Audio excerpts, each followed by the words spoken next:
Salut à tous, c'est Bismart. On est reparti, une heure de débat autour de l'actualité économique du jour. De quoi est-ce qu'on va parler? Tiens, on va faire. Mais d'ailleurs, on va se faire la semaine avec ça m'intéresse. Je vais appeler ça le retour des super profits. C'est une séquence qu'on avait jouée il y a quelques années, ça, hein, les super profits des banques, super profits de Total. Forcément, il y a une préoccupation très très forte là autour du pouvoir d'achat. Donc c'est un petit peu orthogonal, comme dirait le président de la République. Est-ce que ça va venir percuter la campagne présidentielle? En tout cas, ça m'intéresse. Et puis, il y a pas mal d'éléments de toute façon autour du pouvoir d'achat, du partage de la valeur qui font un bon débat. L'État, on en avait parlé, on avait dit un mot la semaine dernière, je lui ai dit que j'y reviendrai. L'État lance une marque employeur. Les Français veulent plus devenir fonctionnaires. Et il y a un réel problème de recrutement dans les services de l'État. Et puis voilà, et puis d'autres débats à venir. Comme on ne sait jamais trop lesquels on aura le temps de traiter, on va rester discret sur le sommaire. Allez, c'est parti, c'est Bismart.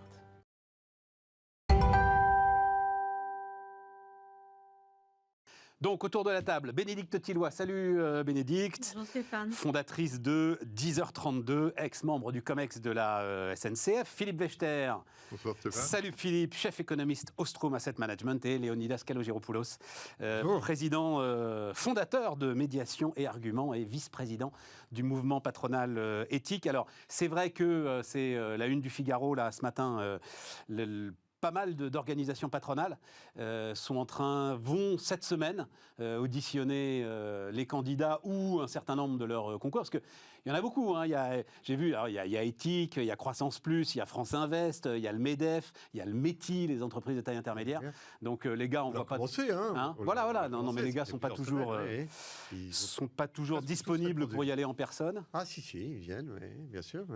Et je crois qu'Éthique, vous voulez pas recevoir. On a voulu recevoir tout le monde. Hein. Même Poutou, Artaud, tout ça, ça t'intéresse? On a demandé à tout le monde. D'ailleurs, on va recevoir, j'en suis très heureux, comment s'appelle notre candidat communiste dans le nom Roussel. m'échappe. Voilà, Roussel va venir. Je pense le roussellement, tu sais, c'est ça. Merci pour ce système mémotechnique. Non, en revanche, c'est vrai que Mélenchon ne veut pas venir voir Éthique. Et il y a, c'est Mélenchon qui ne veut pas. Oui, c'est Mélenchon qui ne veut pas. Je pense qu'on arrivera à se remettre. Mais ouais, on l'accueillerait, on l'accueillerait volontiers. C'est pas notre. À la limite, tiens, on peut juste demander votre sentiment là-dessus, parce que moi, c'est un sentiment que j'ai forgé dans ma carrière à organiser des débats. Et à un moment, on parle plus la même langue. En fait, on peut pas débattre. Un astrophynicien qui te dit que la Terre est plate. Oui, mais je pense que c'est finalement, très intéressant le débat avec Stéphane Roussel, parce que il me semble qu'il y a eu deux gauches. Fabien Roussel, merci. Fabien Roussel. Camarade, la semaine de 32 heures, la retraite à 60 ans, le SMIC à 1 500 €. Hein. Oui, mais il y a, je pense, des questions importantes à lui poser, notamment parce qu'il propose les 32 heures, et je pense que ça a été un moment de cassure de la gauche. Il y avait une gauche que le Parti communiste représentait, qui était une gauche du travail, une gauche véritablement du prolétariat.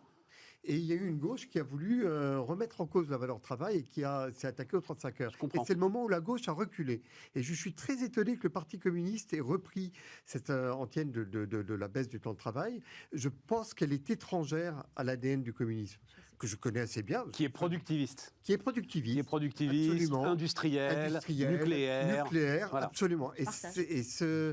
Voilà, cette culture du Parti communiste, elle est très profondément ancrée dans l'histoire politique française. Et donc il devrait revenir à 40 heures, payer 40 en fait, lui. Oui, et ça c'est logique, parce que la grande difficulté des 35 heures ou des 32 heures, c'est que lorsqu'on a beaucoup de loisirs et qu'on n'a pas le moyen d'offrir quoi que ce soit à sa famille et à ses enfants, ça n'apporte pas grand-chose dans le progrès du prolétariat. Mais voilà, Bénédicte, elle les connaît bien. C'est un débat qu'on a besoin d'avoir. Parce qu'elle a travaillé avec la CGT je pense que pendant des années. Moi, je suis assez d'accord avec cette vision. C'est-à-dire de toute façon, il y en a qui procèdent de la 3e internationale, d'autres de la 4e. En fait, on a le communisme en fait est à l'aise avec la relation avec les capitalistes. En fait, ils se sont construits en opposition de phase avec eux, mais en fait, ils adhèrent avec la logique. En fait, ils sont bien dans la logique du moment qu'ils ont les arguments pour la contredire. Voilà. Et c'est vrai. Ça s'appelle la dialectique. Exactement. Oui, cher en communisme. Exactement. Philippe, alors toi aussi, tu as été biberonné avec Karl Marx, mais Philippe a lu Karl Marx et nous dira que c'est sans doute l'une des analyses du capitalisme les plus fines qui ait jamais été produite, Philippe. Oui, bien sûr, mais il y en a eu d'autres. Oui, il y en a eu d'autres, mais enfin, l'intérêt de Karl Marx, c'est le premier qui soulève le bord du tapis et qui dit, voilà, les choses peuvent se passer un peu autrement. Et c'est ça qui est intéressant. Le souci, c'est que souvent, on est resté là, alors que le monde a évolué. Mais en fait, la difficulté à laquelle ils sont confrontés, c'est que l'autre gauche, en fait, est beaucoup plus clientéliste. Et donc, à un moment donné, il y a une concurrence qui se fait dans les entreprises. Et ça a été, par exemple, à la SNCF, le débat il est en permanence entre la CGT et Sud, qui, en fait, est en permanence dans la surenchère. Et donc, laisser à Sud ou laisser aux trotskistes le soin d'intervenir sur moins de travail, avec des heures mieux payées, etc., c'est quelque chose qui est très compliqué pour eux, parce qu'en fait, ils perdent clairement des parts de marché, en fait.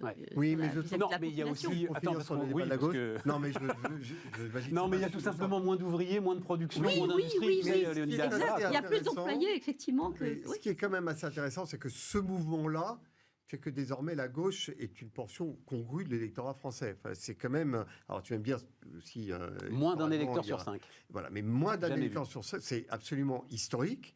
Et je pense que que le début de ce déclin, c'est effectivement les 35 heures avec Jospin. Et petit à petit, il y a eu quelque part l'absence de résultats liés à ce qui devait être un grand tournant, une grande révolution, et qui a fourni quoi une espèce d'appauvrissement généralisé. C'est vrai. Et je pense qu'il y a quelque part l'absence de démonstration de résultats. Et donc c'est une nouvelle gauche qui va apparaître. Et en tous les cas, elle n'est pas encore au rendez-vous de cette élection. Et je pense que ce débat que l'on aura avec Fabien Roussel va être absolument passionnant. Non, mais moi, je pense que là-dessus, effectivement, il y a eu une bataille de clientèle, si je puis dire, mais avec une CGT qui a eu du mal à se renouveler. C'est-à-dire qu'elle est restée sur des principes assez anciens qui ne collaient plus à l'heure du temps. C'est-à-dire qu'on a vu effectivement le temps de travail diminuer tendanciellement et il y a eu un décalage entre ce que eux prenaient et ce que d'autres, comme Sud ou la CFDT, pouvaient prôner. Et donc, d'un seul coup, ce côté un peu lourd de la CGT est apparu trop lourd et pas tout à fait dans l'air du temps. Alors, c'est pyramidal. Ils sont pyramidaux, comme les entreprises industrielles historiques le sont. Voilà. Et en fait, d'une certaine manière, ils sont à l'aise avec une organisation de l'entreprise très hiérarchique, très en caste, parce qu'en fait, ils la connaissent et ils savent gérer ce type d'entreprise. Les entreprises plus libérées, avec une horizontalité, en fait, ils sont très, très mal à l'aise, en fait, avec cette logique. Mais la CGT... Enfin, tu peux très très bien discuter avec la CGT Mine Énergie, tu peux très très bien discuter avec la CGT Métallurgie, l'UIMM, donc l'organisation patronale de la métallurgie, discute avec la CGT Métallo, tu vois. Donc et nous, dans cet univers-là, ça fonctionne parfaitement parce qu'ils ont une connaissance. Mais regarde, c'est pas étonnant. Mais peut-être, moi j'ai une illustration de ce dialogue vraiment fécond. On a résolu un nombre considérable de situations de travailleurs en situation irrégulière, mais avec un vrai contrat de travail. Et on est allé ensemble, patronat et CGT, main dans la main, dire mais ils ont un boulot, ils sont déclarés, ils cotisent. Et donc, s'il y a bien un endroit où il faut normaliser les situations et certainement pas leur faire des problèmes, c'est bien là où l'intégration par le travail fonctionne. Et nous sommes totalement d'accord avec ça, entre patronat et CGT. Et peut-être juste sur l'évolution de la gauche, il y a finalement une dynamique plutôt de gauche que Macron a su capter, c'est la dynamique autour de la création d'entreprises, qui est une vraie dynamique de gauche. 1 million de créateurs d'entreprises. C'est la passion de Léonidas, mesdames, messieurs.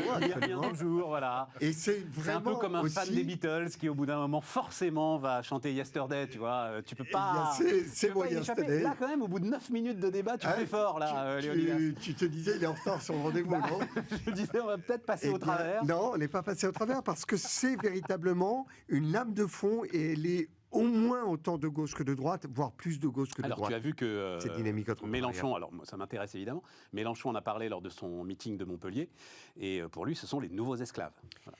Non, mais Je ne te demande pas de commenter, mais simplement, j'entends bien. dans le cadre de ton débat que tu anticipes avec Jean-Luc Mélenchon, je ne suis pas sûr que ce soit très, très agréable. Eh bien, nous mettrons les situations très concrètes. On lui présentera de nouveaux esclaves qui créent des emplois, ont des projets extraordinaires et se lancent dans l'entrepreneuriat, qui n'est pas la même chose que le capitalisme. Alors, super profit. Donc, le retour des super profits. 32 milliards d'euros de bénéfices pour les banques. Et donc pour le bonus de Philippe Wechter.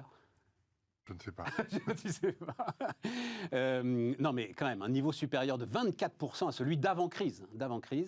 LVMH, c'est 12 milliards d'euros contre 7 milliards en 2019. Total, donc c'est en dollars, c'est 16 milliards de dollars. Qu'est-ce qu'on en fait? Parce que d'ores et déjà, ça commence à monter. Rôle des aides d'État dans ce retour à meilleure fortune. Qu'est-ce qu'on en fait, Bénédicte? Qu'est-ce qu'on en fait? On distribue un peu aux salariés. Qui sont déjà, alors, autre chiffre que je vous donne, qui sont déjà les plus favorisés de tous les salariés. Oui. C'est-à-dire que, donc rapidement, les grands groupes, 14% du PIB marchand, 16% de la masse salariale privée, 19% des prélèvements obligatoires et des salaires en moyenne 20% supérieurs à la moyenne. Je pense que ce débat n'est pas rationnel, qu'il est en fait totalement irrationnel et que la question c'est comment un petit nombre d'individus captent de la valeur. Quelle que soit la représentation qu'on a de ce que c'est qu'une entreprise, il y a des gens pour lesquels ça représente en fait une sorte de scandale. Et dès lors que ça représente une sorte de scandale pour certaines personnes, ça tue potentiellement le tissu social. Et je pense qu'en tant que tel, c'est dangereux. Et donc, la question pour moi, elle n'est pas d'ordre théorique, économique, elle est d'ordre social. Et c'est la raison pour laquelle moi je prône le fait que, enfin je prône pas, je n'ai pas de parole publique sur le sujet, mais si je pense qu'en fait l'entreprise a une responsabilité politique et donc elle doit distribuer. Si on ne fait pas ça... Pouyanné a été un peu plus... Attends, je laisse finir. Pouyanné est d'accord avec toi, d'une certaine manière, mais il a distribué à ses clients. Ce que j'ai trouvé très spectaculaire comme geste, assez peu repris, parce que c'est Total, donc forcément ça n'intéresse personne, c'est le grand méchant. Mais enfin, quand même, alors c'est 5 € si vous faites un plein, je ne sais plus exactement, mais en gros, il donne la moitié de la marge de raffinage à ses clients. Voilà. Ça s'entend, ça s'entend. C'est intéressant. C'est pas inintéressant, effectivement. Moi, je suis sensible au fait que on donne à ceux qui ont l'impression, à juste ou à raison ou pas, d'avoir fait des efforts. Pour le résultat. Et de considérer que les efforts réalisés méritent des contreparties qui ne peuvent pas aller sur la même tête. C'est juste ça. C'est en fait très simple. Enfin, c'est une question de justice de cours d'école. Mais dans les moments un peu compliqués qu'on est en train de vivre, c'est la justice de cours d'école en fait qui arbitre les grands débats aujourd'hui. J'ai l'impression. Je pense qu'il y a un principe que l'on a défendu depuis longtemps au Salétique, et j'ai vu qu'il avait été repris par Thibault Langsade, et ça me semble un principe extrêmement sain. On en reparlera après. Mais qui revient au même sujet, c'est qu'au moment où il y a de la distribution de dividendes, il devrait y avoir une sorte de prime. Et la question, pour moi, est de savoir comment on le répartit. Si on le répartit en salaire, ça veut dire que l'on impose une charge à l'entreprise qu'elle sera obligée de supporter même quand les résultats seront mauvais. Mais qu'en revanche, au moment où il y a une distribution de dividendes, il y a une distribution du prime à l'ensemble des parties prenantes de l'entreprise, ça me semble parfaitement sain. Ça, c'est l'intéressement, ça. Tous les groupes du CAC 40 ont des dispositifs d'intéressement. L'épargne salariale. Oui, il y a plein de mécanismes qui le permettent. Mais Thibault Langsade, attends, parce que je veux entendre Philippe sur les super profits. Thibault, c'est autre chose, c'est sur les PME. Alors là, c'est un autre débat qu'on va avoir. Moi, je suis d'accord avec Léonidas sur le fait que c'est pas du salaire, parce qu'en fait, le salaire, c'est qu'on obère en fait le futur et on ne sait pas ce que le futur deviendra. En revanche, ça c'est massivement fait dans les grands groupes. L'épargne salariale et l'intéressement, tous ont des dispositifs. Mieux c'est développé et mieux ce type de moment est vu sur le résultat de chaque salarié, et plus le climat social qui en découle, qui est source de tension, effectivement, est apaisé. Et ça me semble extrêmement sain et juste et même économiquement rationnel. Philippe. Alors là-dessus, il y a deux horizons à avoir.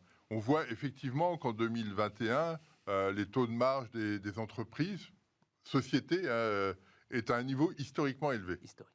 Donc là-dessus, on peut expliquer par les aides d'État, par une reprise très forte. Enfin, on peut avoir tout un tas d'explications. Et donc, moi, il me semble qu'à court terme, il doit y avoir un repartage, effectivement, en direction des salariés. Le deuxième point, alors sous quelle forme? Je pense que la question de l'épargne salariale est une bonne forme pour le faire. C'est-à-dire que c'est un coup de pouce aujourd'hui sans engagement dans la durée. Et proportionnel au résultat. Exactement. Non, mais c'est en cela que l'épargne salariale a quelque chose d'intéressant. Et ceci étant, dans le long terme, il ne faut pas non plus rentrer dans une logique dans lequel le taux de marge sortirait du cadre qu'on a défini par le passé. Là, on a eu des chahuts terribles depuis 2 ans, mais on voit bien que le taux de marge est relativement stable pour les sociétés françaises, prises globalement. Et donc, il y a derrière, maintenant, au-delà de l'aspect purement conjoncturel, des investissements considérables qui vont devoir être faits par les entreprises dans le cadre de la transition énergétique. Et donc, l'arbitrage auquel on va avoir à faire face, c'est quels investissements on met en place pour que la SNCF, Total ou d'autres aient la capacité de satisfaire les engagements qui ont été pris sur la transition énergétique, au-delà d'un certain greenwashing qu'on voit ici et là. Et dans ce cadre-là, le partage de la valeur ajoutée devient beaucoup plus complexe parce que qu'est-ce qu'on privilégie? Est-ce qu'on privilégie l'investissement qui va permettre d'arriver à quelque chose proche de la neutralité carbone en 2050 ou est-ce qu'on privilégie le pouvoir d'achat immédiat du consommateur en lui distribuant davantage de salaire, mais au risque de ne pas converger vers la neutralité carbone en 2050. Moi, l'investissement, les salariés le voient, sont capables de l'analyser comme des perspectives d'emploi s'il y a un enjeu industriel en fait derrière l'investissement. C'est-à-dire un investissement qui consisterait à acheter des boîtes à l'autre bout du monde, c'est pas considéré. En revanche, un investissement qui vise à développer un outil de travail dans la durée ou se positionner sur un marché dont ils ont bien conscience qu'il est à enjeu, ça a de la valeur pour eux. Et la combinatoire entre un investissement industriel et à côté de l'épargne salariale, c'est en fait un excellent moteur en fait de motivation pour des gens qui ont besoin d'être alignés. C'est ça qui est important en fait. Je pensais à toi juste au lendemain de l'annonce du plan nucléaire par Macron. Le lendemain matin, Jean-Pierre Farandou était sur RTL. Et le pauvre, c'était... Et donc, Macron venait quand même de lâcher là, des dizaines de milliards sur EDF. Et lui venait en disant... moi, il m'en faudrait 40 ou 50 quand même, si on veut que les trains continuent à rouler. Et il y avait là, juste, voilà, je referme la parenthèse, mais quand ton actionnaire, c'est l'État, une espèce de concurrence d'investissement, de subvention qui est très, très compliquée à gérer. Après, si l'électricité est moins chère, le TGV en bénéficie, et pas que le TGV. Il y a beaucoup du réseau qui est électrifié, donc c'est aussi une source d'énergie. Peut-être revenir sur ce qui a été dit par rapport au temps, parce que la grande difficulté de ces résultats, et de la question de justice qui est posée, c'est de dire il y a des résultats aujourd'hui, ils sont exceptionnels, il faut les partager aujourd'hui. Et alors, toutes ces questions-là, elles se déclinent dans la durée. Et d'envoyer un signal au marché pour dire, en France, le capital est bien rémunéré, c'est une promesse pour l'avenir qui est absolument extraordinaire. Et nous avons besoin de relever les défis de l'avenir. Donc ça veut dire distribuer du dividende, oui, Léonidas, pour absolument. être clair. Ah bah oui. Et on en a besoin parce que nous voulons, et c'est un sujet qu'on abordera tout à l'heure certainement, que nous ayons des acteurs capables de concurrencer les GAFAM, mais ça demande énormément d'investissement. C'est très, très capitalistique comme industrie. Nous avons toute la transition écologique à faire. Nous avons des défis d'urbanisme colossaux. Nous avons des défis sanitaires qui sont colossaux pour lesquels il va falloir des investissements et on ne peut pas revivre ce qu'on avait vécu avec la pandémie. Donc tout ça, c'est énormément d'investissements et il faut que l'on soit capable de montrer que la France rémunère le capital. Alors je sais bien qu'il y a des tensions entre entrepreneurs et capitaux et c'est fréquent, mais il faut qu'on arrive à réconcilier cela. Et je crains qu'à vouloir régler la question de la justice le jour même, en quelques semaines ou quelques mois, ça obère la capacité à un bon partage. Bon, bah, alors, on on avance un peu parce qu'on tombe sur la proposition de Thibault Langsade. Oui. Donc, grande admiration pour Thibault Langsade. Mais alors là, je suis tombé de ma chaise, moi. Tombé de ma chaise. Donc, interdiction. Et donc, on ne parle plus du CAC 40, là. On parle de l'ensemble des entreprises, oui, ou même ETI, etc. Interdiction de distribuer du dividende si tu ne distribues pas en même temps ce qu'il appelle, lui, le dividende salarié, et donc un dispositif d'intéressement et de participation. Alors que l'on si on veut éloigner le capital des entreprises françaises, il faut continuer comme ça, on va y arriver. Les enclenchements obligatoires sont toujours un peu terribles, en fait. Hein. Mais c'est plus que... J'ai vu que tu t'étais beaucoup énervé. Ah bah oui, non, t'as pas été au bout du truc, là. J'ai pas été au bout de l'obligation, je regarde l'obligation. Ah bah oui, mon ami. D'accord. Sinon, tout va très bien, il n'y a rien de nouveau, si tu veux. On la porte et il faut la faciliter. Il y a des gens très bien, d'ailleurs, qui travaillent sur l'épargne salariale et sur... et sur l'intéressement. Non. Il le rend obligatoire. Il rend obligatoire. D'accord. Si distribution de dividendes actionnariales, distribution de dividendes salariés. Le principe est un principe très sain. L'obligation n'a aucun intérêt. De toute façon, dès lors qu'il y a obligation, il n'y a plus d'incentive au sein de l'entreprise. C'est-à-dire, dès que après, tu peux faire valider. Oui, mais quand une décision est prise par l'État, les salariés considèrent qu'elle leur est due et donc le bénéfice n'est plus attribué au management. Or, il faut donner des leviers en fait au management pour qu'il y ait une capacité d'engagement des salariés. Et de ce point de vue-là, ce qu'on pourrait se dire, c'est que le capitalisme pourrait redevenir un peu plus industriel ou un peu plus, un peu moins financier. Et en fait, le risque, c'est qu'il ne le devienne pas tant. Voilà.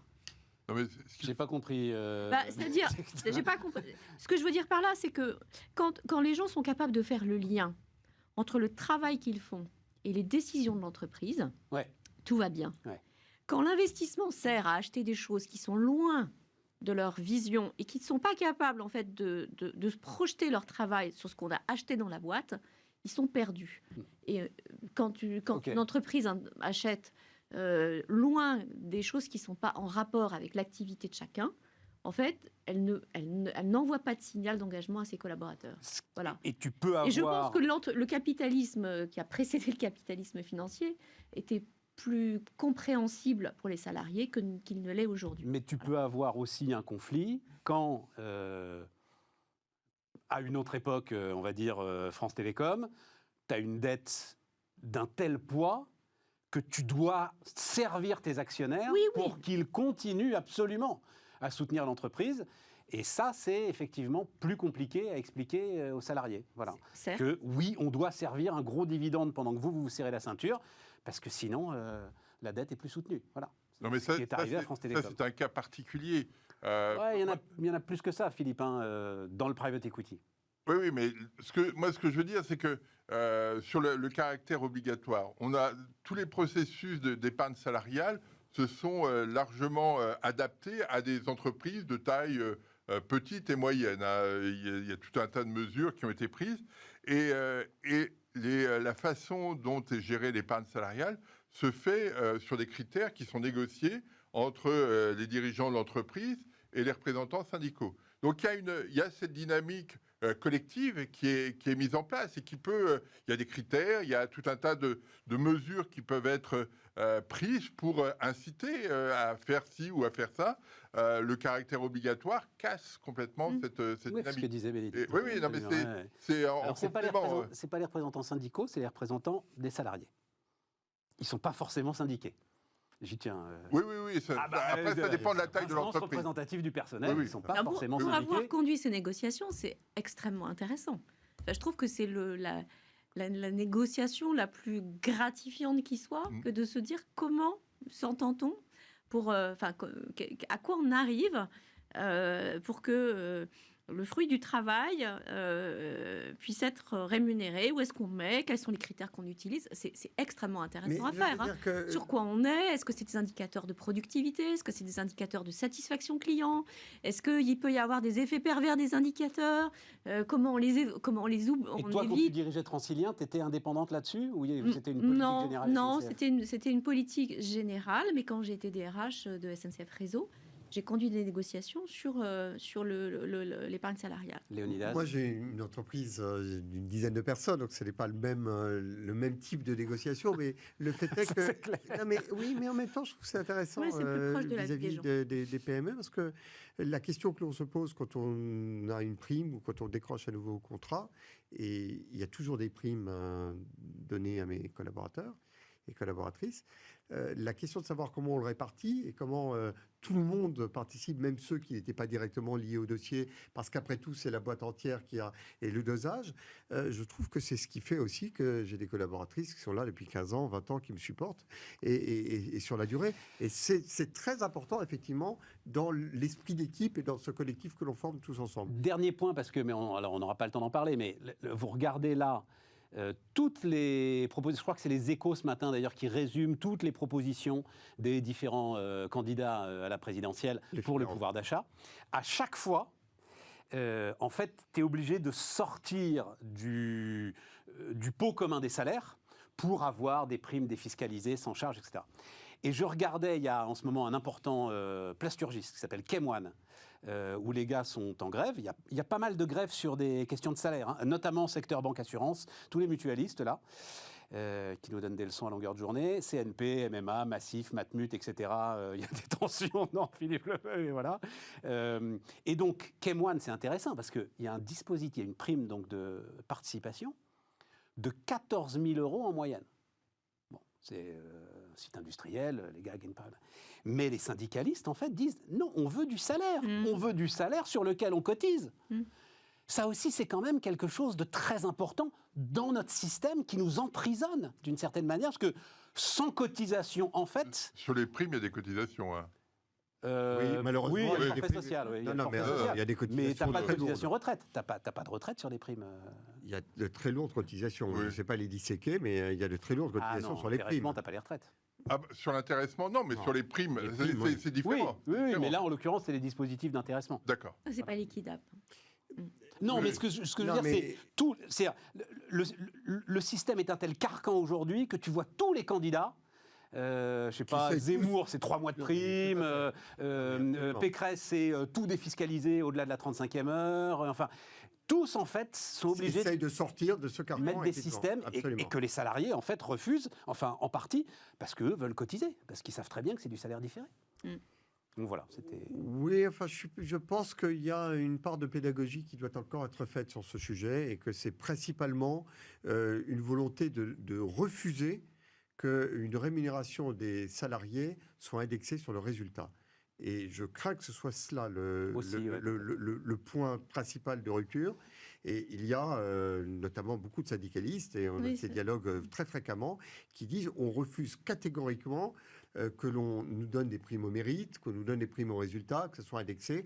Il y a un égalitarisme dans l'univers syndical qui est en octogonal par rapport orthogonal. Orthogonal. À toute logique de polytechnicien. Un mot, Philippe, il faut qu'on fasse une pause. Non, mais je pense que là-dessus, il y a un vrai problème du niveau des salaires quand même.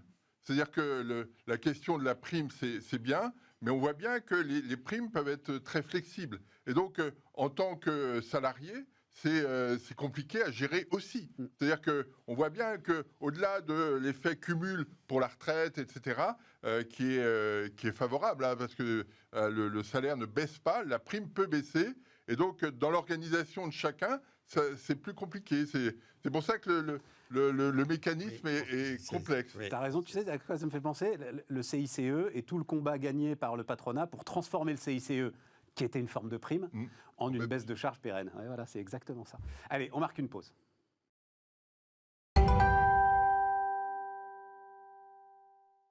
On repart, les amis.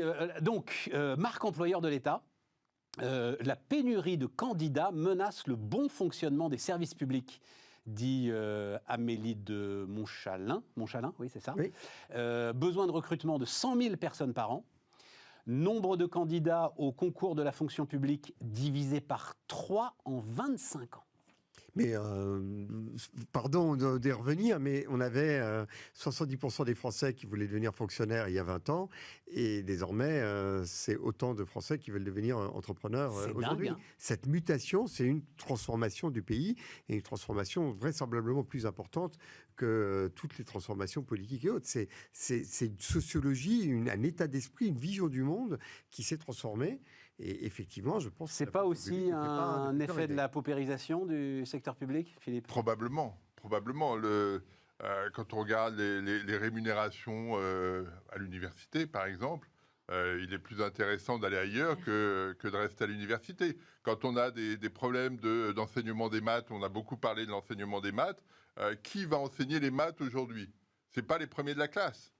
Les premiers de la classe, ils sont recrutés ailleurs. Et donc, et ceux qui restent sont effectivement enseignent et à des taux de salaire qui sont très faibles. Donc, il y a 20 ans, comme le disait Léonidas, les rémunérations étaient pas proches, mais pas trop éloignées. Et de ce fait-là, la sécurité de l'emploi jouait un rôle absolument considérable. Aujourd'hui, il semblerait que les écarts soient...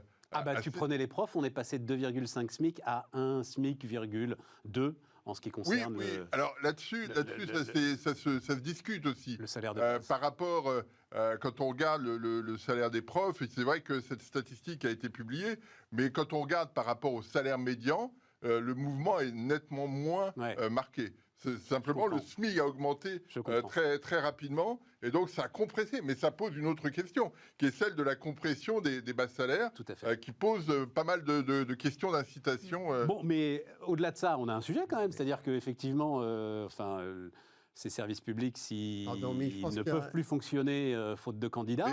Il y a peut-être une autre question qui est posée. Il y a peut-être une autre question qui est posée.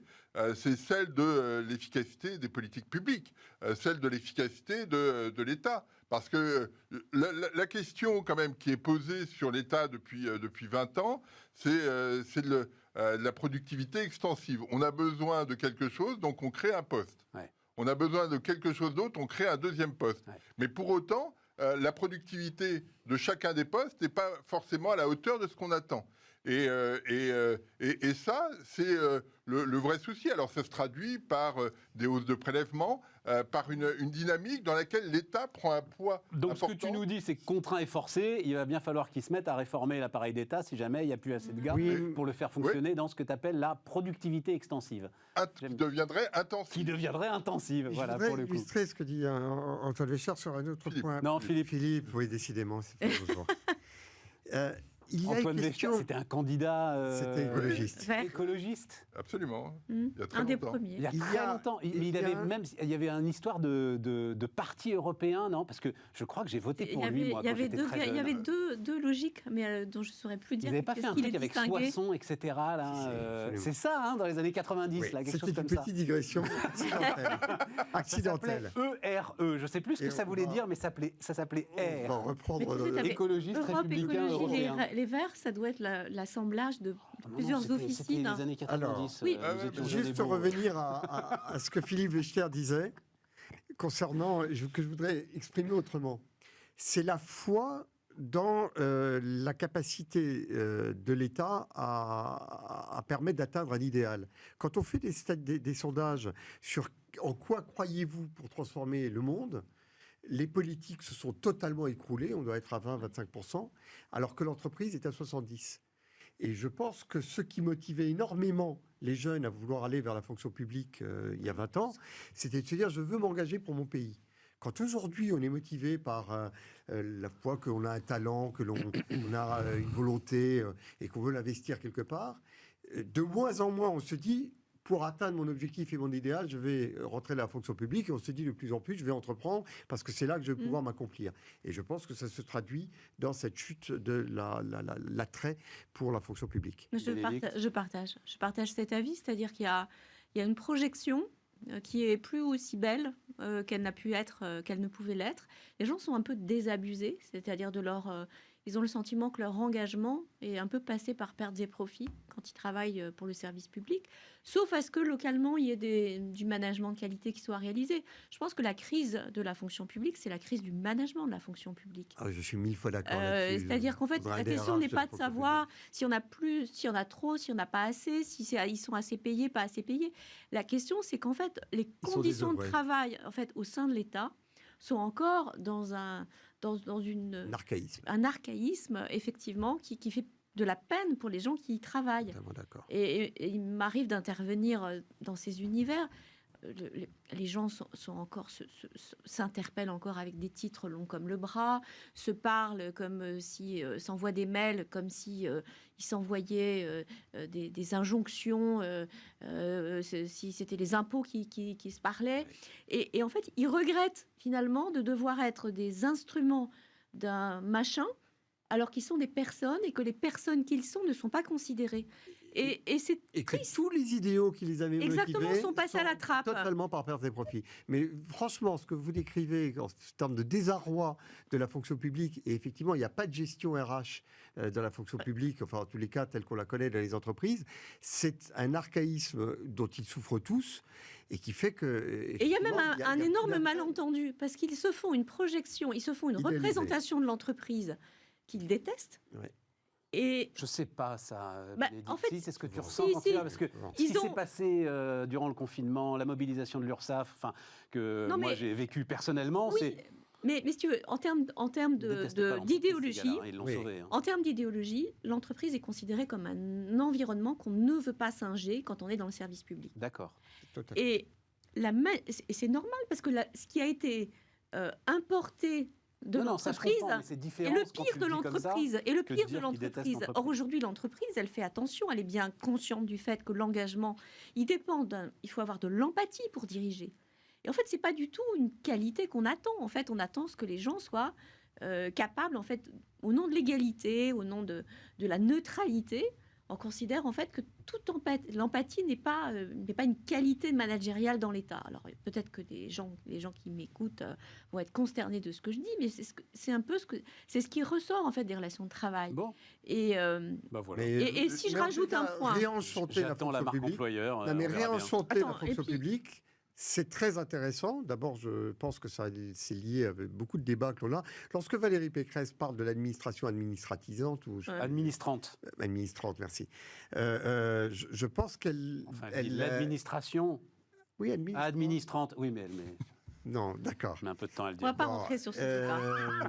Non, de bonne grâce, on ne va pas le faire. Mais l'administration administrante, c'est probablement aussi ce qui tue la passion de la fonction publique chez ceux qui sont allés la faire au fusil. Donc moderniser tout ça, c'est vraiment un chantier. Je pense qu'il y a deux choses. Il y a effectivement une perte de confiance dans la dynamique politique associée. Moi, quand il y avait un sondage il n'y a pas très longtemps sur la confiance dans les hommes politiques, et que je rapproche de ça, entre la France et l'Allemagne, c'était assez proche jusqu'en 2012. Et en Allemagne, c'est resté très fort. En France, ça s'est complètement effondré. Donc il y a une interrogation sur la chose publique. Et puis il y a un autre élément, c'est que les conditions matérielles de fonctionnement sont généralement pas celles que l'on retrouve ailleurs. Des vieux logiciels, des choses implantées diluviennes. Des vieux bureaux, des vieux... On a l'impression quand même, et c'est ça qui est terrible, c'est que on a des prélèvements qui sont très élevés, mais on a du mal à alimenter. Tout à l'heure, on parlait des primes à verser aux salariés, etc. Là, le fonctionnaire de base n'a pas le sentiment que le prélèvement très élevé qu'il y a sur l'économie française se retrouve dans son quotidien. C'est clair. Et si on peut rajouter un point, mais un mot, point qui a fait débat cette semaine, c'est la question de l'énormité de ce qui est confié à des consultants externes, qui représentent l'équivalent du budget de la culture. En fait, quand on confie des enjeux de transformation à des tiers, la capacité des équipes à apprendre, elle est plus réduite. Et je pense qu'en fait, il y a beaucoup de... Je ne peux pas suivre sur ce point-là. Non, C'est non, le non premier plus, alors, sujet de désaccord qu'on aurait eu. on peut. Et je pense que c'est très difficile de demander aux gens qui ont installé un système de piloter. Pas que. C'est-à-dire, moi, je crois beaucoup à la capacité des entreprises à redevenir apprenantes en se coltinant des sujets qui les remettent en question. Total a besoin de faire sa transformation digitale. Ils vont aller chercher McKinsey. Enfin, oui, mais pas. Moi, je crois qu'au contraire. Et d'ailleurs, Mathieu Courtecuisse. Attends, juste un mot, parce que Mathieu Courtecuisse, patron fondateur de SIA Partners, qui est l'un des cabinets de consultants qui interviennent auprès de l'État, en a parlé avec nous très librement. Il sera avec nous dans 2 jours, là, d'ailleurs. Et pour lui, c'est justement le signe que l'État est en transformation. Ce serait le contraire qui serait une catastrophe pour l'État. Il n'y a pas une entreprise qui se transforme toute seule, c'est pas possible. Je suis d'accord là-dessus. Ce que je dis, c'est que la façon de le faire, c'est qu'en fait, c'est fait en dehors de l'équipe interne. Mais c'est pas vrai. C'est caricaturé. Mais j'en ai vécu un certain nombre. Et la question, c'est qu'en fait, comment tu fais pour que tes équipes en fait changent fondamentalement de logique? Parce qu'en fait, la difficulté, elle est là. Si personne ne fait changer la logique interne des équipes, en fait, les gens sont à la fois malheureux de ne plus être dans le film et en même temps incapables de l'être. Et c'est ça qui les rend aussi complètement tristes. Non, mais tu vois, que ce soit et c'est pas que l'autotransformation. Que ce soit bien fait, mal fait, qu'il y ait un sujet peut-être, il y a une commission d'enquête sur le Sénat, du Sénat là-dessus, c'est très bien, parce que c'est son job pour le coup. Problème sur les appels d'offres, sur des reconductions automatiques, etc. Et tout. Ok, ça c'est des vrais sujets.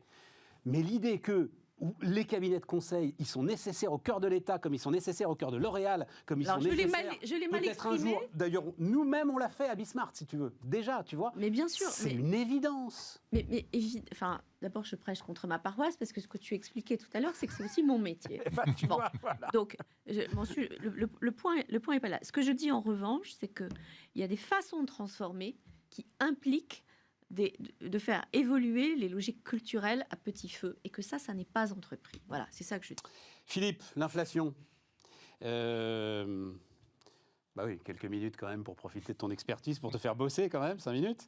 Donc, Commission européenne, au-dessus de 3% jusqu'à l'été, avant un reflux sous les 2% en France et à 2,1% en Allemagne. On est donc à 7,5% aux États-Unis. Toi, tu es à peu près en accord avec cette idée qu'en Europe, dans 6 mois, on n'en parle plus ? Ouais. Voilà. Oui. Et en revanche, aux États-Unis ? Pareil. On n'est pas sur les mêmes logiques, exactement. Donc on est en train de s'enflammer pour rien quand même avec cette histoire. Non, il y a 2 choses. Quand la situation européenne est extrêmement intéressante de ce point de vue-là. C'est-à-dire qu'on a une inflation à 5,1% au mois de janvier. La moitié de cette inflation est expliquée par l'énergie. Pétrole, électricité, gaz. Et donc, ce sont des points sur lesquels la Banque Centrale Européenne n'a aucun impact. Elle ne va pas aller voir, Christine Lagarde ne va pas aller faire une tournée au Moyen-Orient pour augmenter la production, etc. Ce n'est pas son job et elle n'a pas la capacité de le faire. Par contre, ce qui l'inquiète aujourd'hui, c'est de se dire, on observe que les prix de l'énergie vont rester très élevés et avec un impact sur les consommateurs. En Angleterre, par exemple, le gouvernement a indiqué qu'au mois d'avril, la facture énergétique augmenterait de 54%. L'INSEE, dans sa note la semaine dernière, dit si le gouvernement ne prend pas en charge la hausse de l'électricité, c'est 1 point d'inflation en plus au mois de juin. On est déjà à 3,4 dans leurs prévisions. Ça veut dire que si ça s'inscrit dans la durée, il y a besoin de... Chacun va réclamer une prime d'inflation pour les salariés, pour les investisseurs.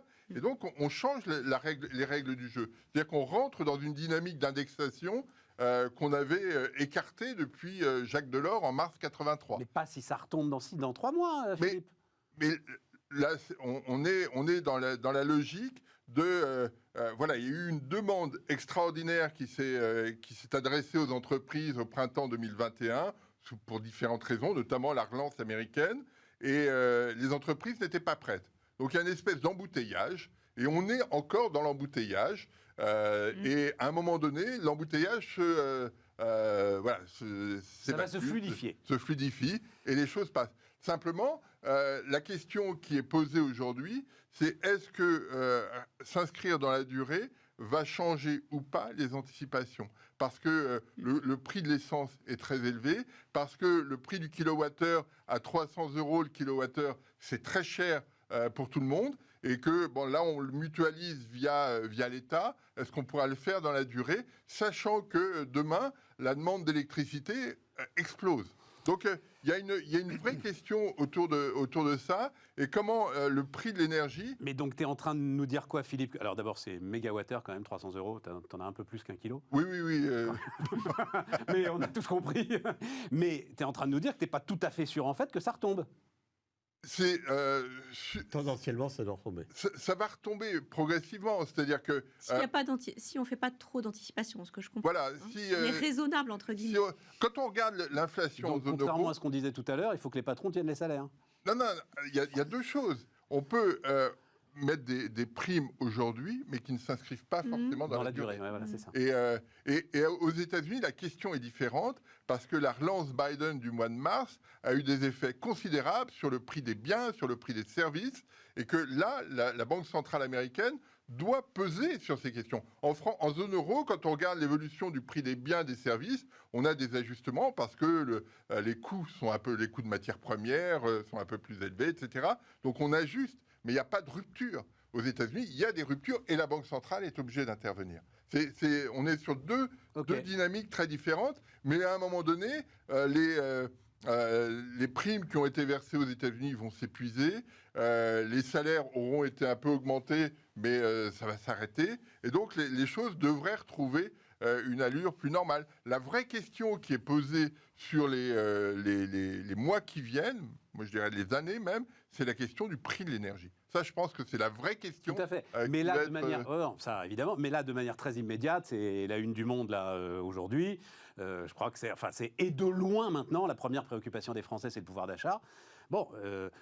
On est en train de faire monter un sujet qui va redescendre comme une chantilly pas fraîche. En fait, l'inflation... ça rassure un peu, quoi. Voilà. Oui.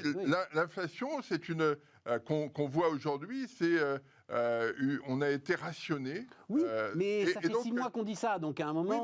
Oui, mais les processus prennent du temps. Si on est tous les trois à vouloir acheter un vélo neuf, que tu es seul fabricant, imaginons, et que tu n'as qu'un seul pédalier, bien sûr. Ça prend du temps. Et surtout, ça va vous coûter très très cher. non, mais d'où l'inflation. On a cette problématique du temporaire. Quand on regardera les statistiques dans 10 ans, on verra effectivement un pic d'inflation en 2021-22.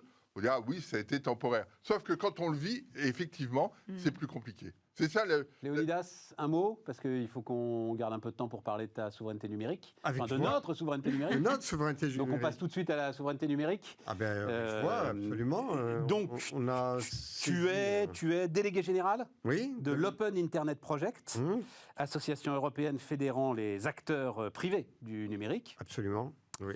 Et donc, vous voulez des propositions offensives face à l'effet vicié de la superpuissance des GAFAM qui ne respectent ni nos lois ni nos institutions et dont la place ne cesse de gagner en importance. Oui, c'est très... Concrètement, il nous reste 10 minutes max. Concrètement, qu'est-ce que ça peut être? Alors, par exemple, l'impact des marchés publics qui ont le choix, on choisit, je ne sais pas, un cloud, entre prendre la solution Amazon, la solution Google, la solution Microsoft, ou bien dire, en France, on n'a pas un seul acteur, mais en revanche, si on met 5 acteurs côte à côte, eh bien, on a l'équivalent. Et nous n'avons pas les mécanismes capitalistiques qui ont permis d'avoir des concentrations verticales comme celles qu'on a aux États-Unis. Donc, pour les acteurs américains, ils sont sur étagère, ils sont prêts, et ils sont les marques que j'ai données. En France, c'est un peu plus compliqué, ou en Europe. Il faut qu'on agrège, avec la commande publique, un certain nombre d'acteurs. C'est d'ailleurs souvent la commande publique qui a permis d'agréger des acteurs aux États-Unis, comme des Amazon ou des Microsoft, et qui ont permis ces concentrations verticales. Bon, ça, c'est l'une des priorités de la présidence française, revoir le code des marchés publics, justement, pour le permettre. Oui, pour permettre ces agrégés. Nous pensons, autre mesure très, très importante, la publicité digitale. C'est un élément absolument crucial. La publicité digitale, en France, c'est 8 milliards d'euros. C'est la seule publicité en croissance. l'essentiel part entre les mains de Google et de Facebook. Google et Facebook, ça agrège, ça absorbe, ça siphonne à peu près 90% de cette manne et ils vont la cibler principalement là où ils ont un certain nombre d'intérêts, sur le moteur de recherche Google, sur YouTube qui appartient à Google, sur leur propre D'accord, espace. mais et qu'est-ce que tu veux faire contre ça? Alors, si on donnait de ces 8 milliards la part qui revient aux médias comme Bismart, qui sont des médias qui ont besoin aussi de publicité pour vivre, eh bien, si leur part d'audience et leur part de marché est équivalent, eh bien, la part de marché des médias leur donnerait 1 milliard de ça, plus. Léonidas, c'est les décisions d'acteurs privés. Si Que l'on L'Oréal ne donne. veut pas annoncer sur Bismart et préfère Google, Il n'y a il ne faut pas aucun leur donner problème. tort en même temps. Hein. Il n'y a aucun problème. Mais quel est le problème? Parce qu'il y en a un. C'est qu'il y a une telle opacité sur ce marché du digital, pour lequel d'ailleurs la Commission vient d'ouvrir à nouveau une enquête sur la publicité digitale, et la France a infligé une amende de 220 millions d'euros à la fin de l'année dernière à Google. Il y a une telle opacité que c'est siphonné et que ce n'est pas les arbitrages des annonceurs. On veut que les annonceurs puissent se décider. Et pourquoi diable est-ce qu'ils se priveraient de mettre... Tu veux dire qu'une partie de ce Part que dans la les boîte noire. annonceurs Oui. voudraient allouer, j'en sais rien, n'importe quoi, à des médias indépendants, des médias indépendants? se retrouve sur YouTube? Absolument. Donc ça, c'est un vrai travers qu'il va falloir corriger. Mais je n'arrive Autre pas... élément, peut-être, si vous permettez, pour illustrer, parce que je viens de parler que de problèmes économiques. Mais Oui, mais on parle que de ça, là. D'accord, mais il s'avère qu'il y a un arrosage sur un tas de sites qui sont aujourd'hui des sites complotistes ou des sites de fake news. Comment est-ce que ces sites arrivent à vivre? Ils vivent de la publicité digitale qui est délivrée par des acteurs qui bizarrement d'ailleurs sont choisis par les pouvoirs publics pour faire de la chasse aux fake news, alors que ce sont ceux-là même qui leur donnent la main publicitaire qui leur permet de vivre. Tous les mécanismes qui ont été faits pour faire la chasse aux fake news sont faits notamment avec Google et l'AFP. Pourquoi est-ce qu'on est allé chercher Google, qui est un des principaux pourvoyeurs de publicité digitale pour ces sites? C'est absolument invraisemblable. Parce que, mais Léonidas, parce que c'est l'autoroute. Si tu veux renforcer la sécurité sur l'autoroute, tu vas voir Vinci. Ah, mais c'est à peu près normal simple quand même. pour faire en sorte que ça ne se passe pas, c'est travailler sur les algorithmes de Google et de Facebook qui font que ces sites sont financés par la publicité digitale. Pas besoin de leur demander d'aller éteindre l'incendie qu'ils ont eux-mêmes allumé. Ensuite, on a d'autres propositions qui sont... Attends, mais qu'est-ce que vous en pensez? Moi, j'écoute avec beaucoup d'attention parce que je me dis, mais par quel mécanisme ça va passer? Comment on va faire évoluer les comportements pour que les gens puissent effectivement reprendre le pouvoir sur leurs décisions publicitaires? Alors d'abord, il y a un mécanisme extrêmement simple du simplicité biblique, parce qu'on avait jadis la loi Sapin, mais c'était dans le monde concret. Aujourd'hui, il y a à peu près 20 milliards de transactions au jour sur la publicité digitale. Donc ça ne se manage pas comme on le faisait avec des contrats et la loi Sapin. Mais il suffirait d'avoir une règle consistant à dire que la part de marché publicitaire dans une campagne allouée à des médias traditionnels doit être la même que leur part d'audience. Il s'avère que c'est 25%. Eh bien, voilà une règle sur laquelle il suffit. Donc une obligation. Alors oui, parce qu'on a du mal aujourd'hui à le faire autrement, mais cette obligation-là, elle permettrait de corriger un travers, et je vois bien quelle serait tout de suite la réaction que l'on pourrait avoir des uns ou des autres, consistant à dire encore une règle. Dès lors que la règle corrige un dysfonctionnement, Oui, je comprends. personnellement, je n'ai rien contre la Oui, règle. tout à fait. Et l'ampleur du dysfonctionnement est telle, parce que les droits voisins qui ont permis de redonner un peu d'argent aux médias traditionnels, c'est quelques millions, voire quelques dizaines de millions d'euros pour les médias traditionnels. Là, on est en train de parler d'un manque à gagner de 1 milliard d'euros rien que pour la France et par an. Et très, très bizarrement, tous les accords que Google est en train de nouer avec les médias traditionnels sur les droits voisins, ils conditionnent ces accords au fait que ces médias leur donnent la pleine mainmise sur leur publicité digitale.